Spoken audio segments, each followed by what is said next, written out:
வள்ளுவ பெருந்தகை அவையறிதல் அப்படின்ற அதிகாரத்தில் சொல்கிறாரு, இடை தெரிந்து நன்கு உணர்ந்து சொல்லுக சொல்லின் நடை தெரிந்த நன்மையவர் அப்படின்னு சொல்கிறார். ஒரு அவை இருக்குது, நிறைய பேர் கூடி இருக்காங்க, அதில் கற்றறிந்த அறிஞர்கள் இருக்காங்க. அங்கே போய் ஒருத்தர் ஒரு விஷயத்தை சொல்லணும். அவங்க எப்படி சொல்லணும்? நாம் பேசுகிற பேச்சு நடை, சொல் நடை, சொல்லக்கூடிய விஷயத்தோட உண்மையான கருத்து, ஆழம், அந்த பயக்கக்கூடிய பயன் எல்லாம் அதை பற்றி நல்லா ஆய்வு நடத்தி இருக்கணும். 10 பேர் மத்தியில் யோசிக்கக்கூடாது, தெளிவாக வரணும்.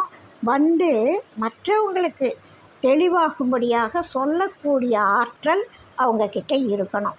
அந்த மாதிரி சொற்களின் நடையினை ஆய்ந்து அறிந்த தன்மை உடைய அவங்க அவையில் ஒன்று சொல்லும் பொழுது நிலைமையினை ஆராய்ந்து குற்றமில்லாமல் நன்கு தெளிந்து சொல்லுதல் வேண்டும். இதுதான் சொல்கிறாங்க. அதான் நம்ம பேசுகிறதுக்கு முன்னாடி 4 பேர் இருக்கிற அவையில் ஒரு விஷயத்தை பேசுகிறோன்னா நம்ம என்ன பேச போகிறோம், எதுக்காக அதை அங்கே சொல்ல போகிறோம், அவங்க இதை எடுத்துட்டு நமக்கு என்ன பதில் சொல்ல போகிறாங்க, இது சம்பந்தப்பட்ட அவங்களுடைய கருத்தை விளக்கக்கூடிய அத்தனை தெளிவும் சொல்கிறதுக்கு முன்னாடி ஒருத்தட்ட இருக்கணும்.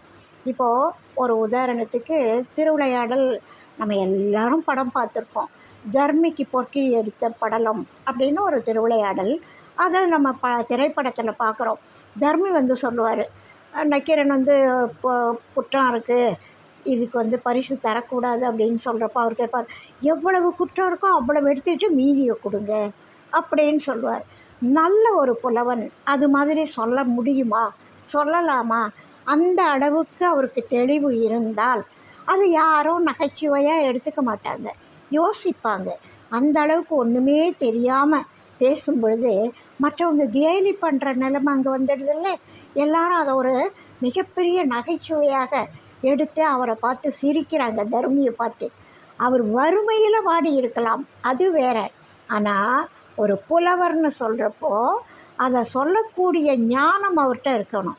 பாட்டு எழுத தெரியாமல் கூட இருந்திருக்கலாம், ஆனால் தான் சொல்ல வந்த கருத்தை தெளிவாக சொல்லக்கூடிய புலமை அவருக்கு இருந்திருந்தால் அந்த அளவுக்கு அவர் அசிங்கப்பட்டிருக்க வேண்டாம், கஷ்டப்பட்டிருக்க வேண்டாம். திருவிளையாடல் அப்படின்றது வேற.